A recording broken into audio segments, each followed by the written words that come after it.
Muito abatido ontem na coletiva. Para quem viu de perto, como eu vi ali, você vê que o cara tá abatido, ele chegou cabisbaixo, saiu assim. Não sei se ele terá condições psicológicas de continuar trabalhando, sinceramente. Estava muito abatido, muito para baixo, não é para menos. Mas há uma diferença numa derrota do técnico que perde, ainda chega com mais ou menos uma certa altivez. Né? Perdemos, mas jogamos. Não, ele estava lá embaixo. Lá embaixo. E na coletiva ele não responde as perguntas, né? Mas eu acho que isso até piora a situação para ele. Porque ele não admite nada, ele não fala nada, então fica naquilo. E não dá para deixar escapar, claro, os maiores responsáveis por isso tudo, que são sempre os dirigentes do Flamengo, né? E os jogadores.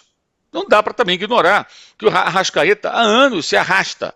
Se arrasta. Até parece que o nome dele é Arrascaeta, arrasta, né? Dá para fazer uma. Talvez o Lil Gabi pudesse fazer um trap. Né? Usando essas rimas, né? Arrascaeta, arrasta, se arrasta, Arrascaeta. E o De La Cruz parece que está pregado na cruz, porque também se arrasta. Nunca está em forma. O que acontece? O que acontece? De quem é a responsabilidade? Quem cobra? Quem questiona? Parece que ninguém. Então, o Tite é o grande responsável na Libertadores, mas esse pacote tem muitos personagens. E se mais uma vez apenas cortar a cabeça do técnico sem fazer cobranças veementes aos jogadores, já que os dirigentes vão ser cobrados nas urnas. Se esses que votam para presidente do Flamengo tiverem alguma preocupação com o futebol. Se for a turma da piscina, não adianta nada, porque parece que a piscina está bonita. Dizem que a Gávea está um brinco, sabe? Está bonito, está tudo legal. É o que falam, não vou lá há muito tempo. Mas o fato é esse. É um pacote, e dentro desse pacote tem vários responsáveis. O Tite é um deles. Mas notem que isso está acontecendo há anos com vários treinadores. E os jogadores sempre passam em branco.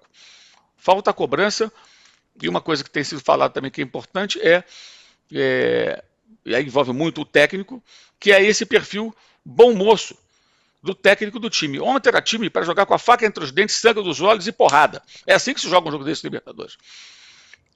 Não adianta, tudo bem, organizado taticamente no primeiro tempo, criando, tendo a bola, mas não finaliza. A torcida do Peñarol deu uma esfriada no primeiro tempo. O Flamengo dominava o jogo. Mas falta isso, que é a hora de chegar junto, de ser firme. Por isso eu falei porrada, de ser mais intenso. E esse time não é assim.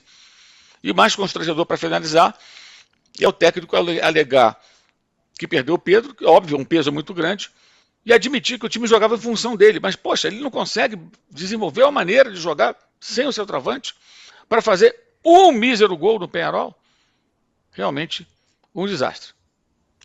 Olha, daqui a pouco eu vou ouvir o Juca, sobretudo sobre o Tite, o trabalho do Tite, que ele conhece bem o Tite, mas deixa eu só passar a bola para o Arnaldo, para ele fazer os seus comentários, o seu paralelo até com outra eliminação, claro, também a do São Paulo. E a minha luz aqui apagou por hora. Mas fala aí, Arnaldo. Cortaram o cabelo do Arnaldo com a derrota? Como é que é? Scalp? Não, deu uma lavadinha. O Trajano falou da comparação ou das eliminações, e o Mauro ia falando e eu estava pensando, enquanto ele descrevia o Calvário, os responsáveis do Flamengo, a entrevista do Tite, estava pensando nos paralelos com o São Paulo. O futebol é muito engraçado, né? Eu acho que talvez o maior álibi do Zubel Dias seja o trabalho do Tite no Flamengo. Curiosamente, né? O São Paulo foi eliminado não pelo Peñarol. São Paulo foi eliminado pelo Botafogo. Qual a diferença? A diferença é que o Botafogo é melhor que o São Paulo, é muito mais caro que o São Paulo. Enquanto o Peñarol é mais barato que o Flamengo, é muito pior do que o Flamengo. Então essa já é uma diferença grande, né, nas eliminações. Outra diferença, a Libertadores do São Paulo foi boa, apesar da eliminação. Como o Mauro falou, a Libertadores do Flamengo foi muito ruim. O Zubeldia, ele saiu da Libertadores invicto. Foi eliminado, mas desde que assumiu, em 8 partidas, não perdeu. 8 partidas, não é pouco não na Libertadores. 8 partidas e saiu com a melhor defesa do torneio. Então, o trabalho do Zubeldia do São Paulo da Libertadores não foi exatamente ruim. E eu ainda nem comecei a comparar São Paulo e Flamengo, que são coisas diferentes hoje. A única coisa em comum de São Paulo e Flamengo foi o ano passado, quando o São Paulo venceu a Copa do Brasil, e a gente já falou aqui, que talvez tenha iludido um pouco a torcida do São Paulo.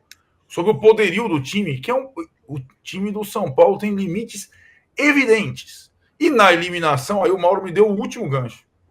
A hierarquia das responsabilidades. Numa partida em que o volante mais experiente do time entrega um gol aos 15 minutos, o jogador mais badalado do time perde um pênalti na última bola do primeiro tempo, o centroavante perde um gol sem goleiro, e na disputa de pênaltis, dois, inclusive o mesmo centroavante, dois perdem penalidades, a culpa do treinador da eliminação ela vai lá para o final da fila. Evidentemente, o Zubeldia não é o principal responsável pela eliminação do São Paulo. Mas nem de longe.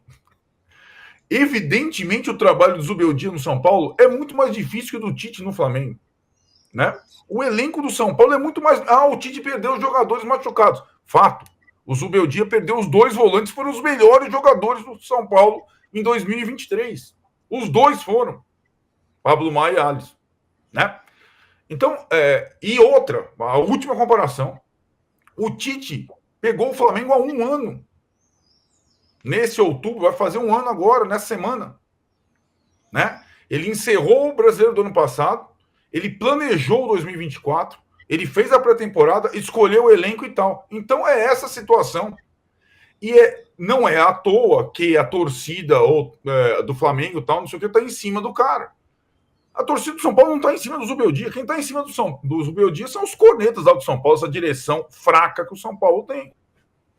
Que não tem um rumo muito definido e que tem como símbolo jogadores que já não estão mais no auge da carreira. Né?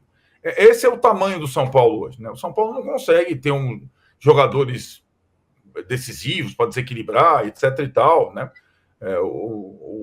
O Mauro falou até o Tite morreu com alguns jogadores na mão. Com que o Zubeldia morreu na mão, Jesus Cristo?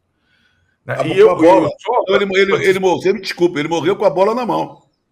Com a bola na mão, com a confusão. Com a bola na mão. Então, naquele momento importante do jogo. Exatamente. Os pontos do Zubeldia são os mesmos do Luciano. Não sei o quê. E são dois caras que, do jeito deles, eles conseguem viver jogos grandes e armar jogos grandes. E o duelo do Zubeldia com o Arthur Jorge foi interessante, cara. Foi bem interessante. O Zubeldia foi muito mal no Rio. Muito mal. O São Paulo escapou de uma goleada no primeiro tempo. E aí, depois, no segundo tempo, ele deu uma ajeitada. No Morumbi, eu não posso dizer nem que ele foi mal. Se o volante dele entregou um gol com 10 minutos de jogo, já tem uma alteração no plano. Se o melhor jogador dele chuta o pênalti para fora no primeiro tempo, é a segunda alteração no plano. E aí, Trajano, só para dizer o que aconteceu, no estádio ficou evidente, o São Paulo foi para o vestiário eliminado. O estádio já tinha... A partir do momento que o Lucas chuta o pênalti para fora, estava eliminado. O Botafogo, que teve chance de fazer um segundo gol no primeiro tempo, ele só bastaria dar uma estocada no São Paulo para todo mundo ir embora para casa. Mas não. Aí o Arthur Jorge começou a trocar os pés pelas mãos. Ele troca um zagueiro pelo cartão amarelo. O zagueiro que entra mal demais. E nessa substituição ele inverte a posição do outro zagueiro. A zaga do Botafogo estava perfeita. E permite o que o centroavante do São Paulo sabe fazer de melhor, que é o jogo aéreo.